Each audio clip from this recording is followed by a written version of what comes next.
കാർഷിക വാർത്തകൾ.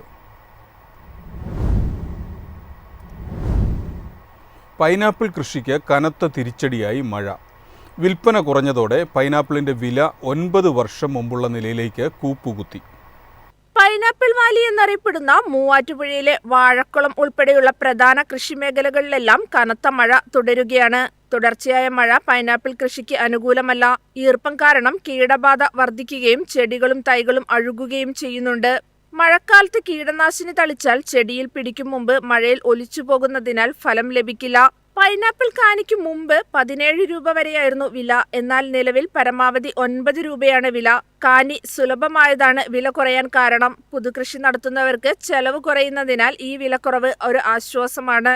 Special grade പൈനാപ്പിളിന് നിലവിൽ 34 രൂപയാണ് വില. പച്ചയ്ക്ക് 32 രൂപയും പഴുത്തതിന് 36 രൂപയുമാണ് വില. 2016 ജൂലൈയിൽ സ്പെഷ്യൽ ഗ്രേഡിന് 35 രൂപയും പച്ചയ്ക്ക് 33 രൂപയും പഴത്തിന് 40 രൂപയുമായിരുന്നു വില. അതായത് പൈനാപ്പിളിന്റെ വില 9 വർഷം മുൻപുള്ള നിലയിലേക്ക് കൂപ്പുകുത്തി. വില കുത്തനെ ഇടിഞ്ഞതോടെ ഇത് ചെറുകിട കർഷകരെ സാരമായി ബാധിച്ചിട്ടുണ്ട്. News desk Myfin TV. കാലാവസ്ഥാ വ്യതിയാനത്തിൻ്റെ ഫലമായുള്ള അതിതീവ്ര മഴയും കാറ്റും കാരണം ഏലം ഉൽപ്പാദനം കുത്തനെ ഇടിയുന്നു. 2500 മുതൽ 2700 വരെ വില ഉയർന്നു നിൽക്കുന്ന സമയത്താണ് ഈ തിരിച്ചടി. ഇടുക്കിയിൽ 30% വരെ ഏലം ഉൽപാദനം കുറഞ്ഞതായാണ് കണക്ക്. കഴിഞ്ഞ 2 മാസത്തിനിടെ 40 ദിവസത്തിലേറെ മഴ കിട്ടി. ഇതോടൊപ്പം ശരവും ചിമ്പും അഴുകി നശിക്കുന്നതും ഉൽപാദനം ഇടിയലിന് കാരണമായി. കഴിഞ്ഞ വർഷത്തെ കടുത്ത വേനലിൽ ഇടുക്കിയിലെ 40%-ലേറെ ഏലച്ചെടി ഉണങ്ങി നശിച്ചിരുന്നു. കർഷകർ വൻതുക മുടക്കി ഈ വർഷം ഇത് പുനഃസ്ഥാപിച്ചു.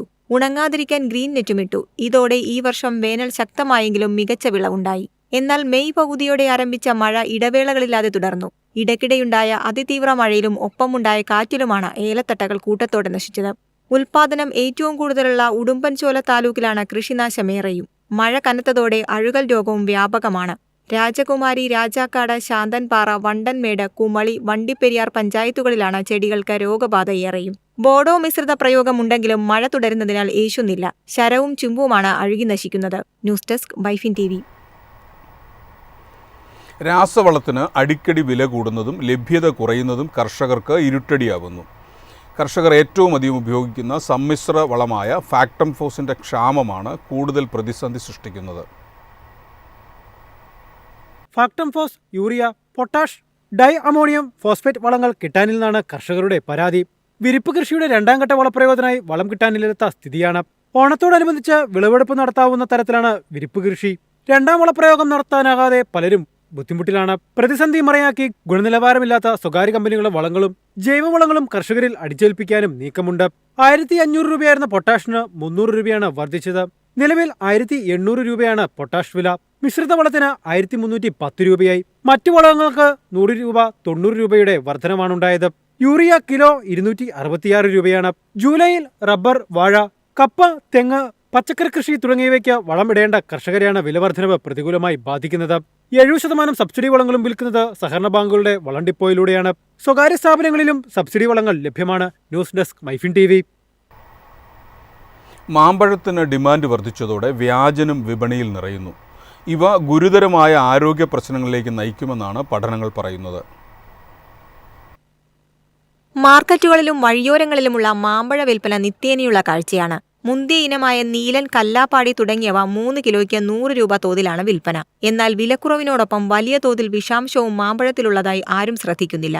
മൂപ്പെത്താത്ത മാങ്ങ വേഗം പഴുക്കുന്നതിനും നല്ല നിറം കിട്ടുന്നതിനും കാൽസ്യം കാർബൈഡ് പൊടി വിതറിയാണ് പഴുപ്പിക്കുന്നത്.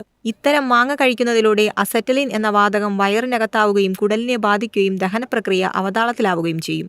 ആർസെനിക്, ഫോസ്ഫറസ് എന്നീ മൂലകങ്ങൾ അകത്താവാനിടയാവും. ഇത് ഛർദി, രക്തസമ്മർദ്ദം തുടങ്ങിയ ഒട്ടനവധി രോഗങ്ങൾക്കിടയാക്കുമെന്ന് വിദഗ്ധർ പറയുന്നു. ഇങ്ങനെ വിൽക്കപ്പെടുന്ന മാങ്ങ ഒന്നും സംസ്ഥാനത്ത് ഉൽപ്പാദിപ്പിക്കുന്നവയല്ല. അന്യ സംസ്ഥാനങ്ങളിൽ നിന്നാണ് മുഴുവനും എത്തുന്നത്. ഇത്തരം വിഷമയമായ പഴങ്ങളും പച്ചക്കറികളും വിൽക്കപ്പെടുന്നതിനെതിരെ യാതൊരു പരിശോധനയോ നടപടിയോ ഇല്ല. ഇങ്ങനെ പഴുത്തവ യാതൊരു കേടുമില്ലാതെ ആഴ്ചകൾ നീണ്ടുനിൽക്കും. കാഴ്ചയ്ക്ക് ഭംഗിയുണ്ടെങ്കിലും മാങ്ങ പൂണ്ടെടുക്കുമ്പോൾ ഉള്ളിൽ ഉണങ്ങിയ നിലയിൽ കാണപ്പെടും. കർണാടക, ആന്ധ്രാപ്രദേശ്, തമിഴ്നാട് എന്നിവിടങ്ങളിൽ നിന്നാണ് മാമ്പഴം എത്തുന്നത്. News desk Myfin TV. ചെങ്കൽ ഗ്രാമപഞ്ചായത്തിൽ പരീക്ഷണാടിസ്ഥാനത്തിൽ കുള്ളൻ പനയുടെ കൃഷി തുടങ്ങുന്നു. ചെങ്കൽ സർവീസ് സഹകരണ ബാങ്കിൻ്റെ നേതൃത്വത്തിലാണ് കൃഷി ആരംഭിക്കുന്നത്. കുറഞ്ഞ സമയത്തിനുള്ളിൽ വിളവ് ലഭിക്കുന്ന കുള്ളൻ പനയുടെ കൃഷിക്ക് മികച്ച സാധ്യതയാണുള്ളത്. ചെങ്കൽ സർവീസ് സഹകരണ ബാങ്കിന്റെ ആഭിമുഖ്യത്തിൽ തൂത്തുക്കുടിയിലെ പന ഗവേഷണ കേന്ദ്രത്തിൽ ഉൽപ്പാദിപ്പിക്കുന്ന 10,000-ഓളം കുള്ളൻ പനയുടെ തൈകളാണ് കൃഷിക്കായി ഇവിടെ എത്തിക്കുക.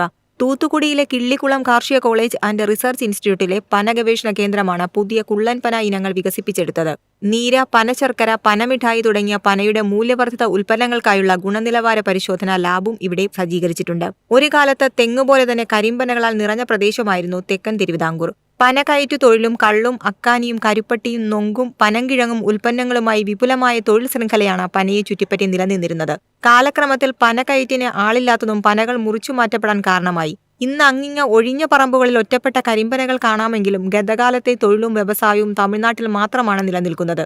ഈ പശ്ചാത്തലത്തിൽ ബാങ്കിന്റെ ആഭിമുഖ്യത്തിൽ കൃഷിയിലേക്കുള്ള പുതിയ ശ്രമമാണ് അരങ്ങേറുന്നത്. കുറഞ്ഞ സമയത്തിനുള്ളിൽ വിളവ് ലഭിക്കുന്ന കുള്ളൻ പനയുടെ കൃഷിക്ക് മികച്ച സാധ്യതയുണ്ട്. News desk Myfin TV.